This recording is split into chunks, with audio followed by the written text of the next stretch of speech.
Hello, everyone. Today I am being joined by a very multi-talented person, at least in my opinion, very multi-talented, Jared Quan. Hi, Jared. Hey, how we doing? Let me tell you a little bit of what I know about Jared, and this is why I say he's multi-talented. I know that your writing career in the past, you were working as a sports writer. You have written novels. Two of the latest things are kind of a nonfiction here, Lifted, and a self-help on networking, which we're going to talk a little bit more about, which is really kind of a neat thing to me. And it's also kind of a personal thing, kind of what we're doing right now. You do live streaming on Twitch. You do a lot of volunteer work with a number of different organizations. I know of offhand four, and I'm sure I'm undercutting it tremendously. So, Jared, what would you say about yourself? I would say I'm a very lucky individual. I'm very fortunate to have these different opportunities and to be in the situation where my family and I and our schedules work out so I can be so flexible. So I about me, I want to say I'm just very lucky and very fortunate to be able to work with so many amazing people. Okay, so let's start out in the writing because that's how we basically met. It was some years ago at different conferences, and that's back, I guess, when it was Changing Wax was your novel was out, and I had a chance to review it. And I will add the link in the notes and also in the comments of where you can find that review. Recently, I did Lifted, and now you got this new book. I'm going to bring it up here so it's easier to see, maybe. There we go. There it is. Networking. And it's networking's an honest and genuine connection. So this one, I think we have talked about, and I'd like to get a little bit more into this about what makes your approach networking so different than so many other aspects we heard that networking is to promote yourself and your business. Yeah, I think there are different flavors of networking depending on circumstances. Now, I think if you're trying to be a business leader in the business community, networking looks a little bit different. I've been a part of many chamber of commerces, and their whole philosophy is just meet important business leaders so that you can, have them empower you. But what I discovered was, first of all, an easier way to network because we don't have that superpower vision that tells us who's going to be of greatest value to us. You don't know who's related to who, first of all. You'd be amazed when you network with somebody and you discover it's, the cousin of a mayor or a governor or, the sibling of somebody who's a famous writer. It's the the process started when I started getting more involved in the community. I thought, you know what, I just want to help people. And what I discovered is the more you just want to go out and help people, the more they want to help you. Matter of fact, it's a twofold. I discovered that if you get two people and you help them meet each other and they're beneficial to each other, not even you, has nothing to do with you, then what happens is they both want to not only help you, but they'll do so much for you. Like they'll walk through a desert for you to help you achieve what you're looking to do. So it was far more powerful and genuine. Like I put on the book there, a connection, because we know for our best friends we would go do anything for our best friends. We would do anything for our family, and it's how to bring people into that circle that I accidentally figured out how to bring a lot of people into that circle so everybody wants to really do whatever they can to help you out. I think that's the really different approach that I took to networking. Okay, so just I'm going to try to sum it up real quick. The idea is not so much about how people can help you advance, but how you can help people advance. And in Exactly. turn, and in turn, what they do is if you're giving, they're starting to go, wow, I like this person. I want to give back. So Yes. anybody that's done a lot of volunteer work understands that feeling of the giving and that. And that's, I guess, I can see where that came from because of the amount of volunteer work you do, which is just, there's only a few people I know that do as much volunteer organizations and so forth that you do. So like we were saying, I know of for now, because we were just talking, catching some things up, that different boards are organizations that you help direct. Is that correct? Yeah, so 5 right now. You weren't Oh, wrong. five. It's listen, it is hard to keep track of them. And at one point, right, at one point I was on 7 at one time, and I discovered for me 7 was too much. Five, 5 nonprofit boards, 5 kids, 5 jobs was my joke for a while. Because I used to work a lot of little, gig jobs in the background, yeah, including writing and driving Lyft. So so 5 nonprofit boards. Yeah, it's the League of Utah Writers, Story Makers Conference, Ah, LTUE, the Teen Author Boot Camp, and TEDx Salt Lake City are where I'm currently at. Right, just a lot of those positions. I've like I mentioned before, I'm really fortunate to have the opportunity to volunteer for them because there's so many amazing people who want to volunteer for those slots, and positions are limited for these pieces, for these different organizations. But what's really cool is many of the organizations, it wasn't a I applied and they accepted me. They, after seeing what successes I've had in the past, they asked if I would be interested, which is an even greater honor to have that opportunity. okay. So out of all the different organizations that you've done volunteer work and leadership, being on their board, what I don't want to say what was your best because I don't want anybody to feel bad, but what was some of the better experiences you've had in doing those? What was some of the best takeaways you've had from some of those? Yeah. So there's 2 that stand out above all the others. One of the first is when I first became president of the League of Utah Writers, and I started an initiative for that first year called Free Friday.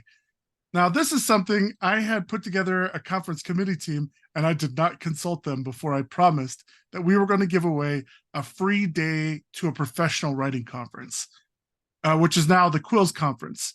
So it's getting to go to one day of that conference for free, the Friday of the conference, and be able to listen to the keynote, which was Kevin J. Anderson that year. We had so many people register and so many people show up for the opportunity to come and listen and participate in the league. It was massive. I recognize, of course, it's not something that's sustainable. You can't always give away a free Friday, which I was fortunate that I was able to, right? But the number of people that tell me, even to this day, they'll just come up to me and say, "Hey, the only reason I'm in the league is because I heard about this free Friday thing and I came to that to check it out, and I love this program and now I'm in it." Like it's their thing for life now, which was really cool. So that was the first one, is seeing the impact of making a big decision like that. And I didn't make that decision so that I could like inflate my ego or anything. I recognize that conferences are expensive.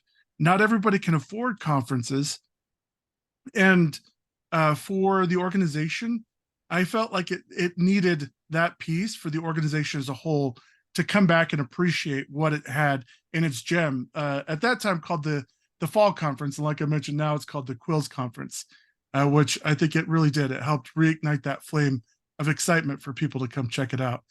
But the second one is very personal. It was amazing. We were up at the University of Utah for our conference, our fall conference, and it was closing out. We just finished the award ceremony, and I'm walking out of the room, and Lance Larson, the former Utah poet laureate, he calls me over. He goes, "Hey Jared, come here for a second." So I walk over, and there he's standing with a teenager and the teenager's mom. And he said, "Listen," he goes, "there's something I've got to tell you. I've just absolutely have to let you know." He said this student who was able to attend through a scholarship we were able to extend because of a writing contest came to the conference. And he said, "This student is one of the best poets I've ever read. And for a student at this age, you know, they're going to go on to do remarkable things." And he goes, "I wanted to let you know personally, as the former Utah poet laureate, BYU teacher, professor, that this student has big things, and we're very grateful that you both extended the scholarships, and we were able to make this event happen. Now that's something you just can't, like, you just can't make that up. Like, it's just not something that you could plan for. And I was just in awe of what was being said, and that was, sticks with me always. That's a great point to kind of build off of there. So you were saying sometimes you've seen that these conferences are really hard to go to, and you talk about the scholarships that have been given away. Now, I'm going to put out another thing, just kind of let people know, and you can verify with me on this. Just like you do a lot of volunteer work, you've been able to get into some of these organizations by just volunteering, correct? Yeah. Matter of fact, it's funny. Many of the organizations I didn't ever intend to get into their leadership. What I did is as I was learning, as I became president of the League of Utah Writers, I wanted to know how everybody else was doing it. I wanted to figure out best practices. And so I just simply started volunteering. I volunteered for registration at LTUE. I volunteered for Storymakers to do registration and room hosting. I registered for these non-glamorous positions. They were just regular volunteer things. But I volunteered because I wanted to understand what they were doing really well and how can I bring that into the League of Utah Writers at the time. And as I volunteered, the organizations are like, hey, Jared's figuring out these best practices. Maybe we should ask if he wants to come apply those best practices to us. And that was really cool to take those notes back to league leadership so the League of Utah Writers could start to deploy some of these best practices. And then as other organizations asked me to be in their leadership, they're like, hey, we noticed that you're successful over here and over there. What are you doing? Because they want to know what the secret sauce is, right? They're like, what is it that you're putting on your hamburger that makes it different than everybody else? And I'm more than happy to always share best practices. Now, with that being said, every conference has its special things that are, I don't want to say the word classified. There are things behind the scenes that they just ask that they don't, disseminate that information, which is fair. Yeah. And Or they I have a believe non-disclosure agreement. exactly.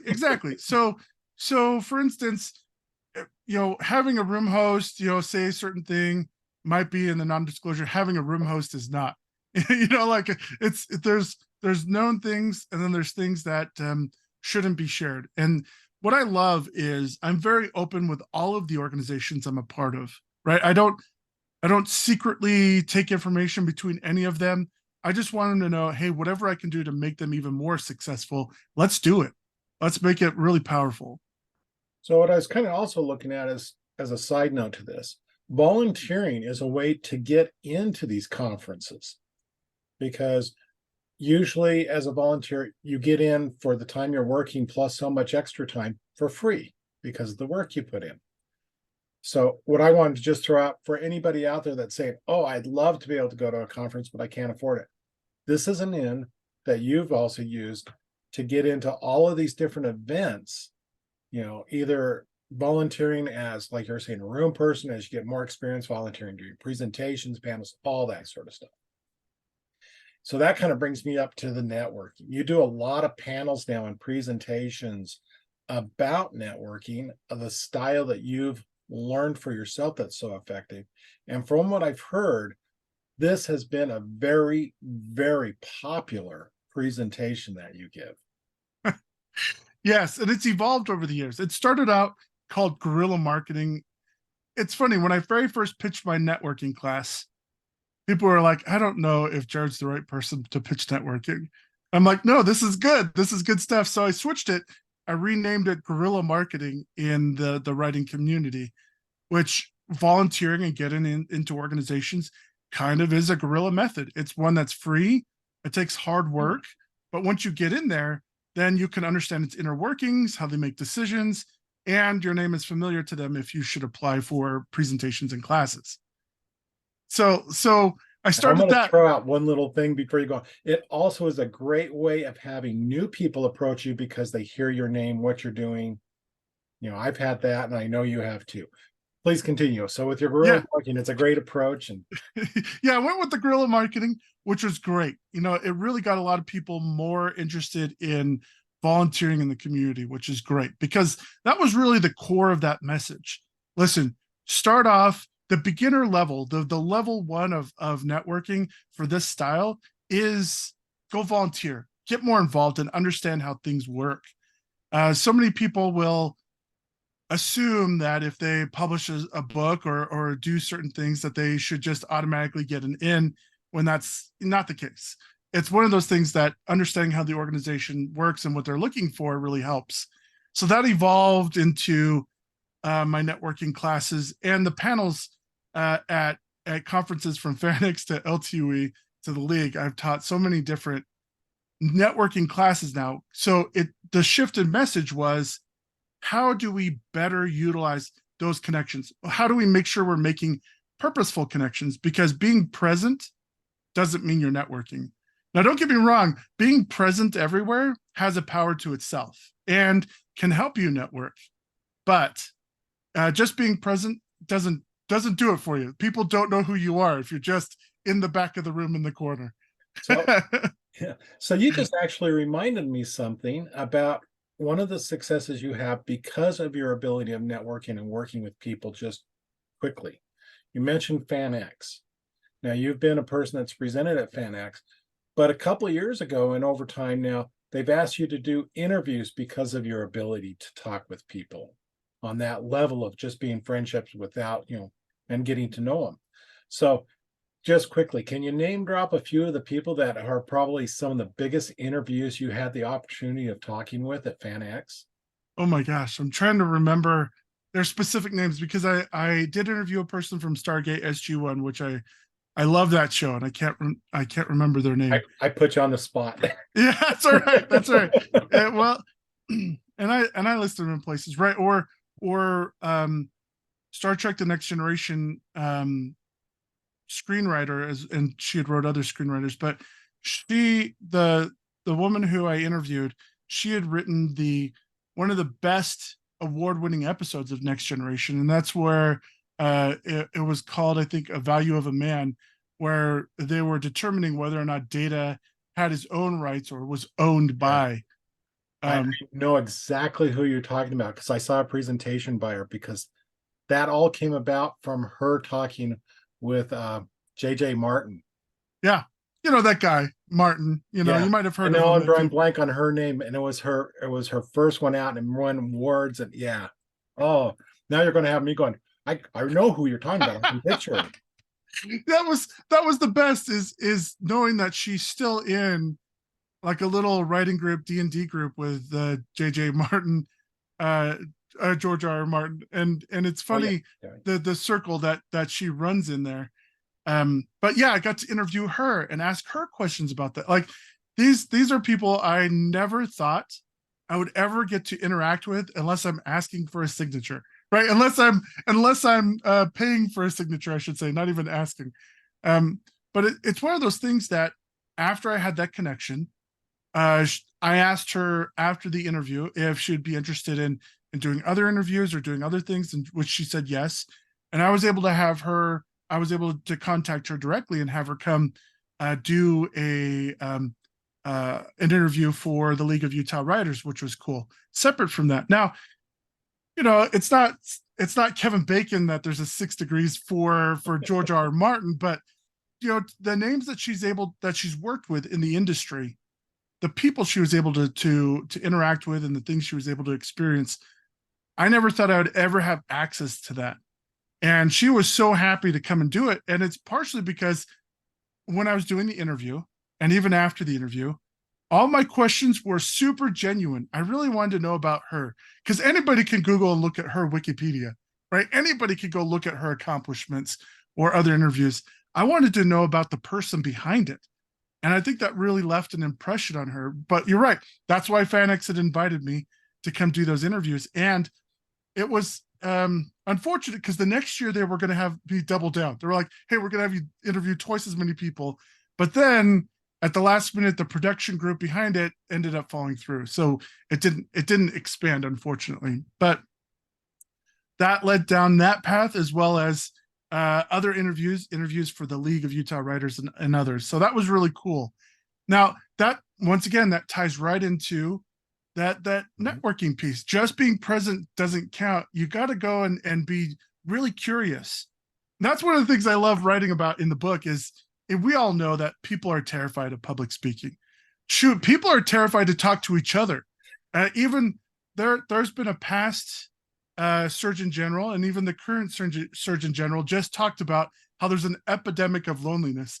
And it's partially because there's this deep-rooted fear for us to talk with other people, because we're afraid of rejection. We're afraid that our ideas will collide and that will cause us to argue instead of just trying to figure out what makes another person tick. So that genuine questioning, people, if they're going to talk to each other, they want to talk about themselves.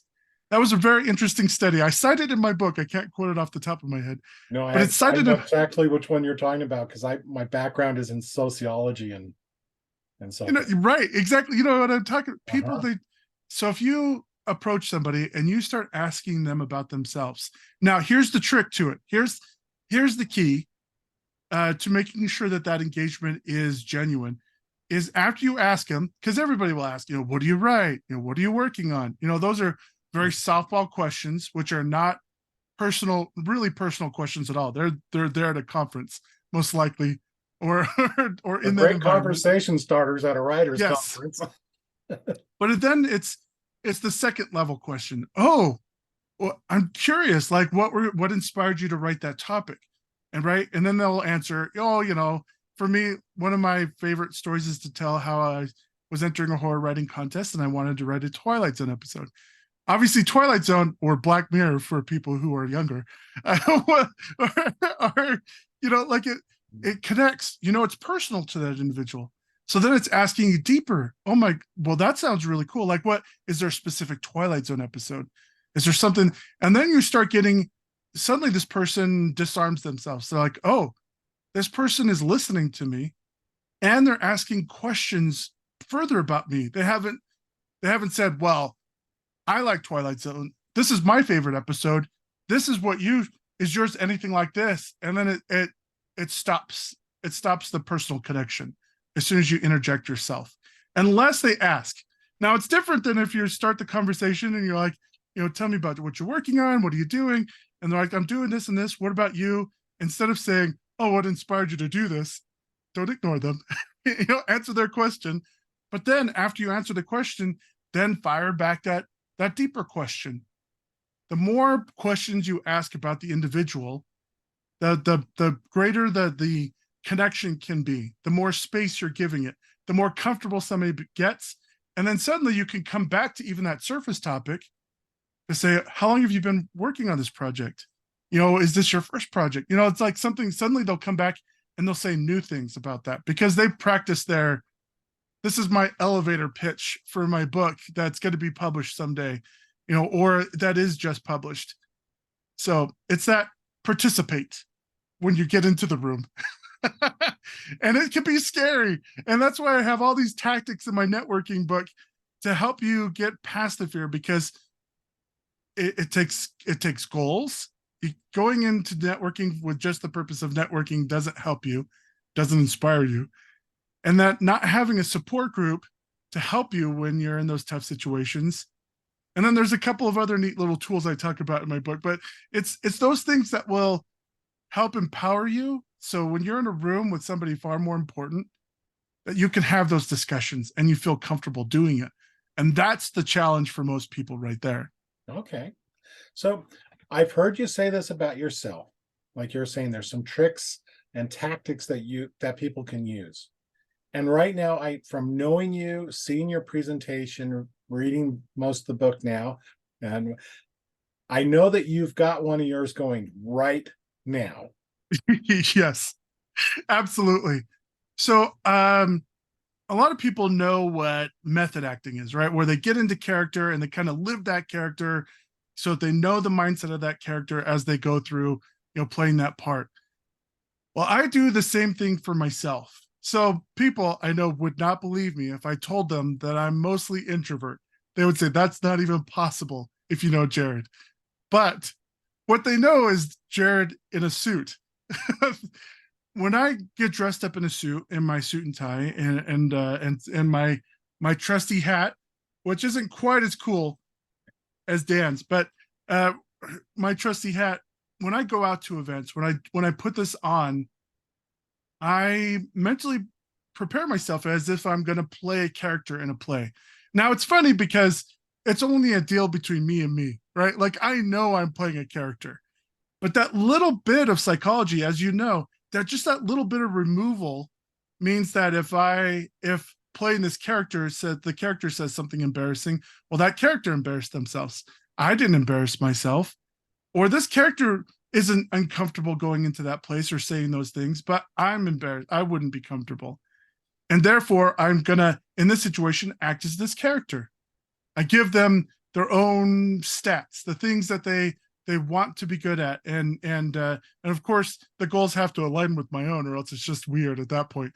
But yeah, it's putting this on and then going, okay, I can have a wonderful, extensive discussion and be very upfront with all of my things. When the other half of me is like, hey, I would love to just be typing right now, or working on something else, or playing a video game, right? Like any of those other things that are far more comfortable. So let's move into some of those things now that are comfortable for Jared. Now, I'm going to start. Everybody can see, I'm sure as I've been watching this, they're kind of picking out the bits and pieces behind you. I mean, you got all sorts of fun things. And also, I'm sure there are people looking at the pin on your lapel going, what is that? So, Yes. yeah. So I'm gonna start off with that because a couple weeks back, you and I were both involved at different levels of an event called Dead Wars. So then that was if in case anybody's seen it, that was a Guinness World Records D&D game where I was helping run it, working with Dax Levine. You were playing in it. And Absolutely. what'd you think? What was your experience as, involved in a Dungeon and Dragons game? Because my understanding is this is not really the area of gaming that you go into. You're not wrong. When I was younger, I played some tabletop stuff. I played a little bit of column A, a little column B, but only for small short spurts, and that's because parents didn't love it as much as kids did. I know that's a shock. Almost like there's a TV show that talks about it. Anyhow, so one of these things, going to play D&D was really fun, partially because my son was with me, which was really cool. My oldest son, he's got these passions and I'm excited to support the passions, but also it was really cool because I knew some of the people involved, right? And I knew for a fact that Dax Levine, who is a professional dungeon master, and people, when I tell them that, they're like, yeah. I'm like, no, like he really is a professional dungeon master. He gets legitimately paid good money to go, and he's got teams of people he works with. So I knew it was going to be a phenomenal experience. But what was cool, and the reason I went, of course, to the sun, and I knew people, but also with the excitement of what could be. And that's what I love, is to seize on that. What could be? What could this be? A world record attempt sounds amazing. I want to be that person who's there. So when I got there, I didn't know what to expect. Matter of fact, when I play video games, I play a thief. That's my person. Matter of fact, I'm typically a chaotic good or a chaotic neutral thief that runs around and kind of does. It's closer to like what you might expect from a smuggler in Star Wars, right? I want to be able to do some of the bad. I want to do some of the good. I want to do whatever feels like is right for me in the moment. And so when we got there, we hadn't pre-generated characters. So we picked some of them up, and I let my son choose for me what I was going to be. And he had 2 pieces of paper. Matter of fact, I have it. I framed it. Oh.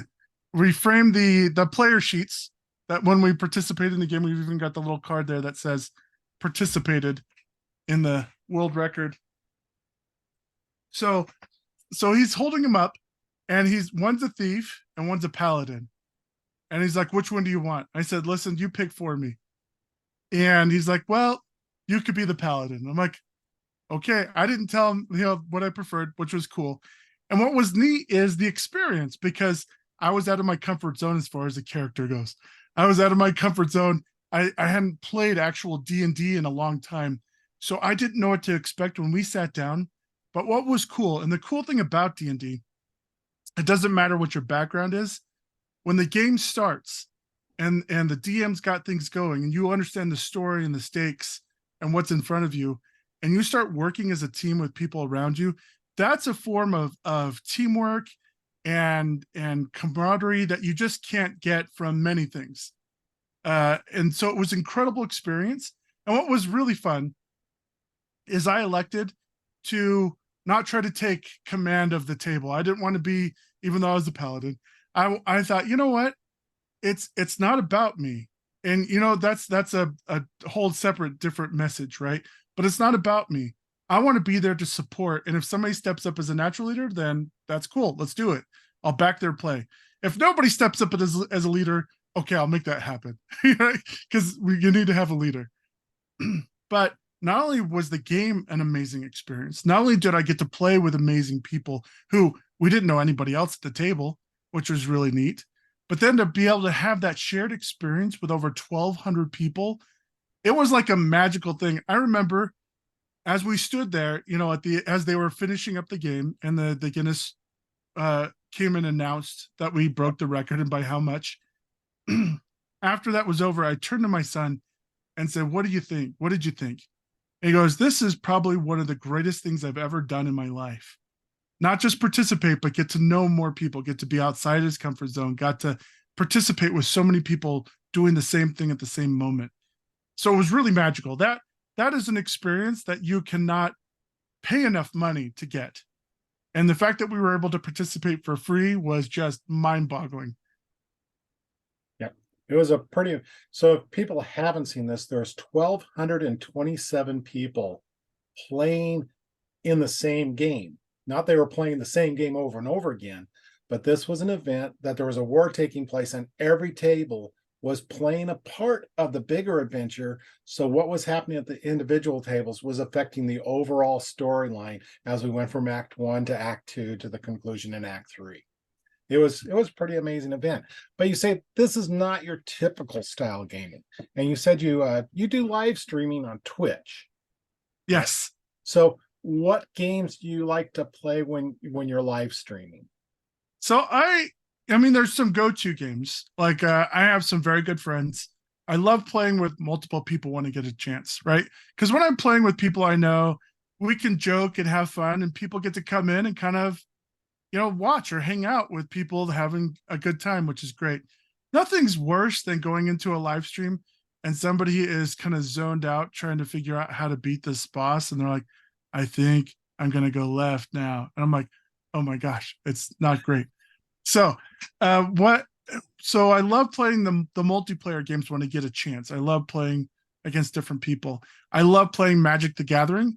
Matter of fact, I played a lot of Magic the Gathering online with Jordan Holmberg, which is Charlie Holmberg's husband. And the best part about this is that Charlie and Holmberg, who wrote The Paper Magician, really dislikes Magic, and it's partially because it. And I hope I'm not giving too much away. And I might hear this from Charlie, but in their marriage, Jordan introduced Magic, and Charlie liked it. But then Jordan likes to win more, and Charlie likes to win, but Jordan likes to win more, and won so much that Charlie's like, "I'm out, I'm done." So me playing Magic like with Jordan kind of was like one of those things where Charlie's like, "Come on, don't spend time on Magic." So what would happen is she would, while I was live streaming, and it's even on my Twitch channel, we'll be playing back and forth, and I'll win a match, like a big match against Jordan. And you could hear Jordan's frustration. I got his picture up there. He's like, "Oh man, you got me." And then all of a sudden I'll get a ding on my phone that says, "Hey, here's $5 for a sponsorship from Charlie Holmberg to beat Jordan." So so so I would in the act of playing against Jordan, get sponsored by his wife to beat him at Magic the Gathering. So that's like one instance. But also, I love playing Call of Duty. I play a lot of Warzone. I love playing this game called Lonely Mountain Downhill, and that is my game where I can go into like the peace in the wilderness, where all you hear is nature, and you're literally like on a mountain bike going downhill, traversing a course. It's not a super easy game, but it's not like a violent game like Call of Duty. But I'll play things like NCAA 14. When the pandemic started, I started playing NCAA 14, and I picked the worst team on NCAA 14, which was Georgia State University. And that's because they had only started playing football 4 years before NCAA 14 came out. So I played them so much, and I was all into them. And somebody at GSU saw me streaming them and promoting them, that they actually contacted me and then sent me gear. I got a hat for GSU, which you can see up here. I got, as coach for GSU, they sent me a Georgia State hat, and I've got a sweatshirt and sweatpants from GSU. So I love playing NCAA 14, but really, at the end of the day, I'll play just about anything. That's one of the weird gifts I was given as a kid, right? Like, I can play RPGs, I could play first person shooters or third person shooters, or I could play turn based. I could play, any of these games, and I am happy that they exist and I can be entertained by them. So I'll stream lots of different little things. Okay. Where can they find you on Twitch? So Twitch, my handle is Resider164. I'm sorry. What? Resider164. RESADUR164. Yeah, Resider, of course, was a character I made up because that's what authors do. We make up characters, then use them as handles and other things, as you know. The other cool thing about the Twitch channel is I've used it also to conduct some interviews. I've interviewed key people who used to play a big role with the League of Utah Writers. I've interviewed Kevin J. Anderson on my channel. I've interviewed J.H. Moncrief, a horror writer out of Canada. Like, I've done all these different things also on my Twitch channel, which you can go back and see as well. All right. So that gives people a whole different area to kind of to look into. So is there any place else online that they can find you? Well, you can always find me at jaredquan.com. Super easy. I was lucky. Nobody else named Jared Quan wanted a website, so I was able to get that domain. You can find me there. Also, there's links from there to all the books on Amazon, as well as my Twitch streaming stuff. So that's an easier, if you can't remember Resider, don't worry. I get it. My website, jaredquan.com, you can go there and you can navigate to my Twitch channel as well. Okay. So here we are, we're into May of 2023. And I know you've already been involved with LTV, and I think Storymakers is just coming up, or did it just pass? Nope, it's just coming up. It's right on the horizon. What had just passed is Teen Author Bootcamp. Yeah, that's I knew that one passed too. And so those are, you've got some besides Storymakers, which, what other events can people look forward to if they want to meet Jared in the suit? Great question. Yeah, to meet me in person is the right one, right? So Storymakers would be the big one. For next year, it would be LTUE. I'll be at the Quills conference for the League of Utah Writers. I won't be presenting at the conference this year, but because I hold several board positions, I will be including doing sponsorships for the Quills conference. I'll be at the Quills conference, so I'll be around for people to be able to meet and hang out with. But the cool thing is, and this happened this last weekend, I went from the league's prequel conference down to Spanish Fork to a library opening. I was invited, and it was just one of those things where it's not every day that I know that the community's coming out. I know everybody in that area is going to be really coming to celebrate that new thing for their community, which was really cool. So I went to that to meet members of the community, get them excited about writing and of course reading. So there's a chance that whenever there's some sort of book launch or some sort of library launch or something, that I'll just appear also. Sometimes I'll be able to have time to promote them, sometimes I don't. But you said there was another meeting, which is another group you do work with. Yeah, that's right. TEDx Salt Lake City. That's one of the cool things. TEDx Salt Lake City's been around for about 14 years now, and they've done tremendous work getting really tremendous speakers, into the community, getting their TED Talks and their stories told. One of the ones that left the biggest impression on me. Many have left great impressions on me. As far as like emotion goes, we had one of the piano guys, Steven, come on, and he gave a talk that made me cry during his talk. It was amazing. You can, of course, look it up on YouTube. Just bring tissues. I guarantee a cry on that one. But one of the ones that impressed me the most, that really left an indelible mark that it's just I have to carry with me forever, was when Dr. Angela Dunn, who was Utah's top epidemiologist, gave her TED Talk. And what she talked about, of course, was how in an era where there was a virus that didn't care what you looked like or where you lived, that if you simply lived west of the I-15, you were 50% more likely to get the virus. And I asked her tons of questions because I want to know, where did you get this data? How does this look? How do we know? Like, what do we know? Like, help me understand. Because as we know from watching the news or other things, that you can't take things at face value. You've got to ask questions. You've got to dig to understand, to make sure you're not acting on not great information. And so that left a mark on me to help me understand things that I thought I understood, but didn't, about communities and lack of resources. So that was big. So yeah, TEDx Salt Lake City, that's going to be coming up here at the end of the year. I highly recommend checking that out. It's going to be at the Rose Wagner Theater, Ooh. which if you've never been there, it's a gorgeous theater. I love that place. Yeah. And then also FanX coming up in September. I'm sure you're going to be there too. Yeah, that's right. Boy, I keep forgetting. Yes. No, I mean, there's so much coming up, and I know FanX, they're in the process of gathering presentations and everything, and they've had some leadership changes. So we haven't heard yet who of us have been accepted as presenters or panelists. So True. so that's so and okay. And it's been really something. So on more of a personal level, this year or just within the last year, you did these two books, Lifted and now Networking. They've both been very recent. What, in terms of Jared Quan as an author or as a creator, because I don't know, maybe you've got some new areas you're going to go after. What can we look forward to seeing from you?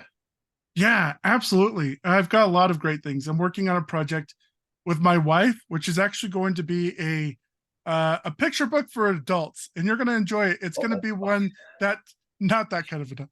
It's a picture book. It's a picture book that's one that it's humorous and it's about writing conferences. I know people will really appreciate. But also, I've been working on this project, which is a historical, what's it called? It's a creative nonfiction. It's based on my ancestor, my great grandfather, who came from Sweden, and his adventure. I've been working on that with my mother, who's a doctor, Dr. Susan Quan. And then after that, I've got so many other pieces. People want a sequel to Lifted, which I've already pre-titled Lifted XL, just to make fun of, kind of go along with the whole theme. But also a prequel to Changing Wax and so many other projects. I've had those things outlined, and I've started working on the family history one. But those other pieces, they're on their way. I'm really excited to have those come out. All right, that's great. I think we'll be looking forward to all that. One final thing. Now, we talked about people getting started as, volunteering and doing their networking, but your kind of mainstay, it seems like, for what I've done and known you, is as a writer, and a lot of work you've done with the league. So on a final kind of, as we're closing out, if someone was to come to you and says, I want to be a writer, what advice would you give them? Yeah, that's a great question. I think the advice would be to start steeping themselves into the environment, to not only go to writing groups, to read other people's works, to see where they're at in the process. Of course, I would recommend that they read, especially the areas where they want to publish or that they write in, to help them make sure that they understand that they're within the lanes, or if they want to go out of the lanes of that topic, they can understand what that area looks like. But one of the most important things that new writers can do is to test themselves. And going to a critique group will test your pride, right? Which is great. But when I say test yourself, I mean submit your work to contests. See where it really is at. Because at the end of the day, we can get critiques from people around us, either close friends, which I recommend expanding that circle if you're getting critiques. Make sure you get feedback from those.